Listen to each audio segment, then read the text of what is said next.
Have you ever wondered what the turtles would be like if they weren't raised by Splinter? Well, there was a turtle who started as a pet, living in a glass bowl, obsessed with a plastic palm tree. And then he was mutated into a henchman. But the moment his creators realized he was too much to handle, they abandoned him, leaving him without discipline, training, or a sense of purpose. And without any of that, he became a reflection of what the turtles would have been without a sensei. Join me today as I explore the Fred Wolf version of Slash, the evil turtle from Dimension X. Slash started his life as Bebop's pet turtle. Since Shredder hated turtles, he had to keep them a secret, even from Rocksteady. Because of that, he spent most of his time alone in a glass bowl, obsessed with a small plastic palm tree he nicknamed Binky. At the time, Shredder and Krang were working on a new mutagen to create an army of super mutants.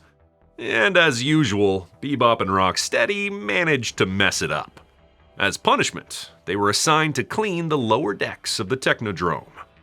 Realizing it would take weeks, they came up with a shortcut.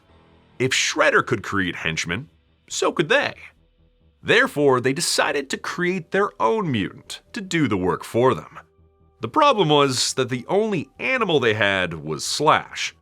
They mutated him, dressed him like a twisted version of a Ninja Turtle, and to keep him under control, they took away the one thing he cared about most, Binky.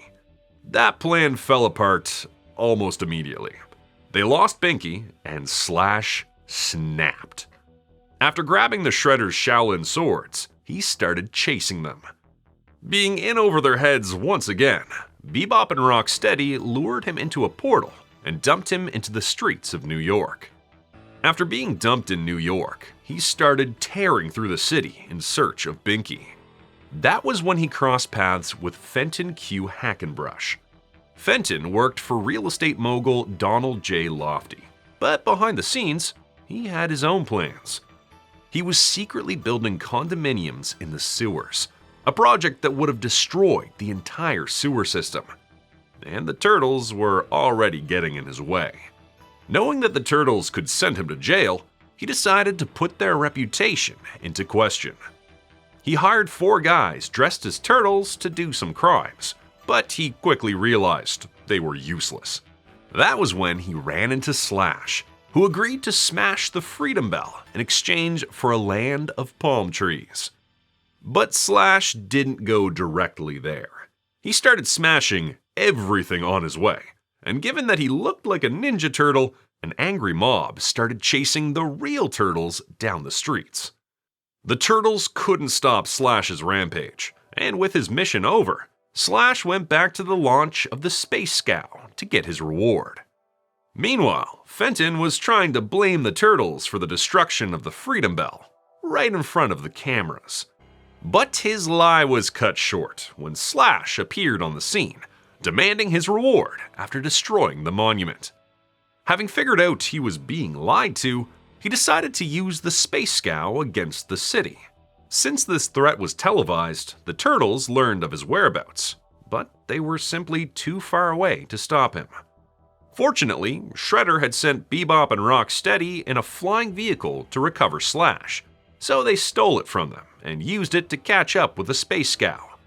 Donnie and Mikey got inside to get the ship out of Slash's control. Mikey, who knew Slash loved pizza, used an empty pizza box from the trash inside the ship to bait him.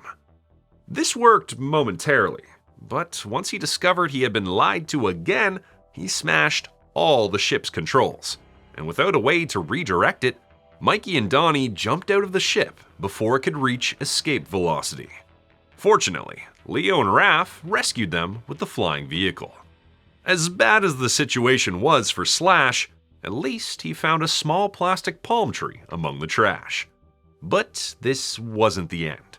Shredder and Krang intercepted the ship and transported it into the Technodrome in Dimension X. After seeing them, Slash released all the trash on them and then escaped. As for Fenton, he was fired by Lofty after finding out what he was up to. After his escape, Slash crash-landed on an alien world populated by hyper-intelligent beings. Feeling bad for him, they increased his intelligence.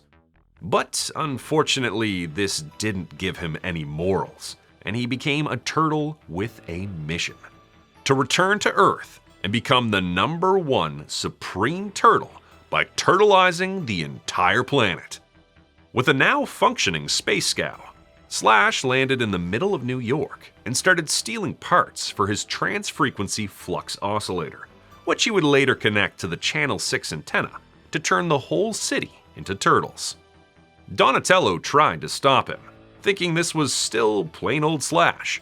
But he was surprised by the evil turtle's sudden increase in intelligence and pseudo-British accent.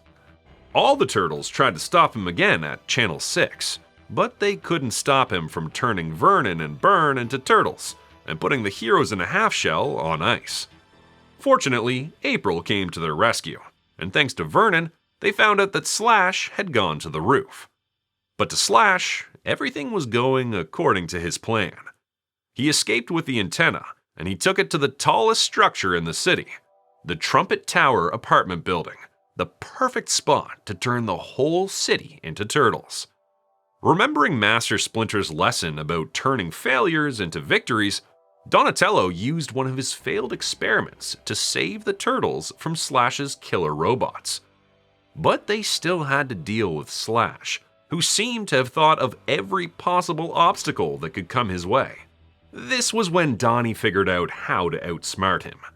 He tricked him into thinking that turning them into humans would make him the only turtle in town.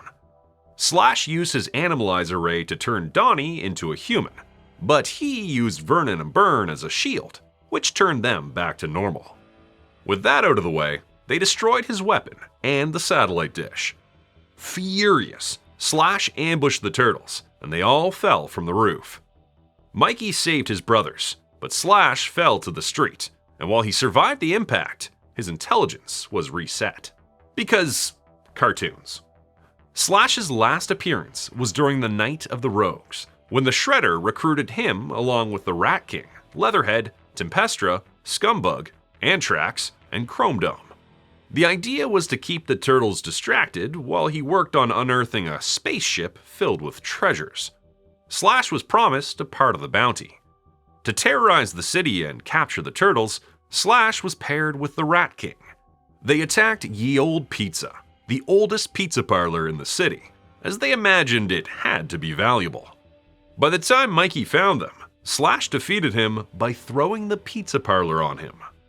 The rogues would have gotten away with it, but the turtles arrived just in time to destroy the spaceship and its treasures, leaving the villains without a motive.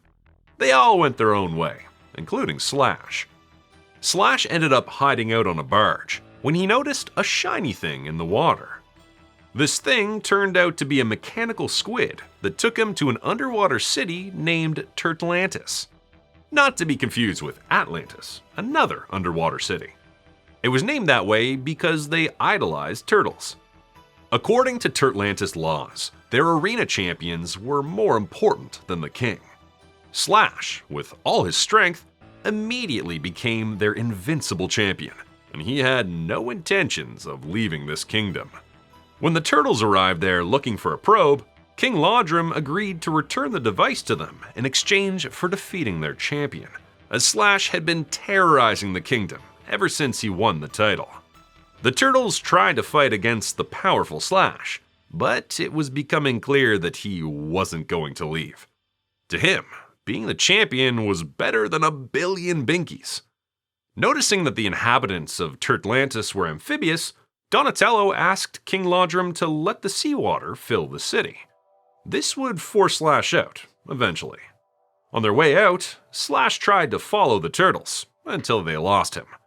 Unable to find a way back to Turtlantis, Slash left his plan to crush the turtles for another day, and he settled for a tiny island with one palm tree. A sweet reminder of his binky that would be good enough, at least for a while. The character continued making cameos on the pages of the Saturday Morning Adventures, and will undoubtedly return. Slash was voiced by Pat Fraley, who also voiced Baxter and Krang. The character debuted in 1990, the same year as the action figure, so he was very likely introduced to promote the toy.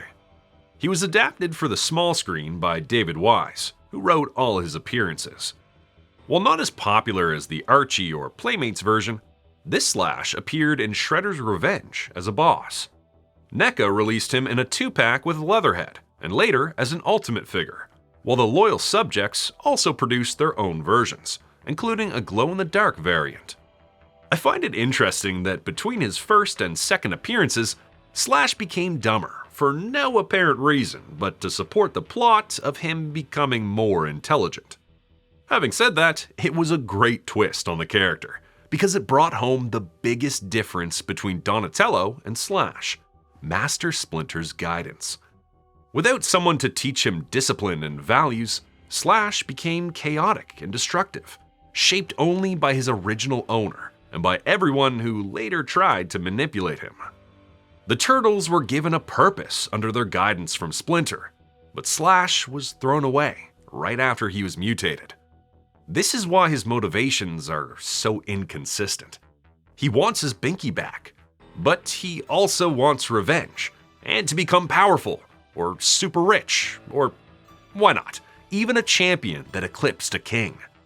It's not strange then that by his last appearance in the pages of Saturday Morning Adventures, his motivations went full circle, feeling satisfied with his palm tree. Or at least, so far. It was a clear callback to Binky, and for some fans, a small homage to the Archie version of the character. What are your thoughts on this version of Slash? Is this your favorite? Do you think things would have been different if he had been raised by Master Splinter? Let me know in the comments. Thanks for watching. See you in the sewers.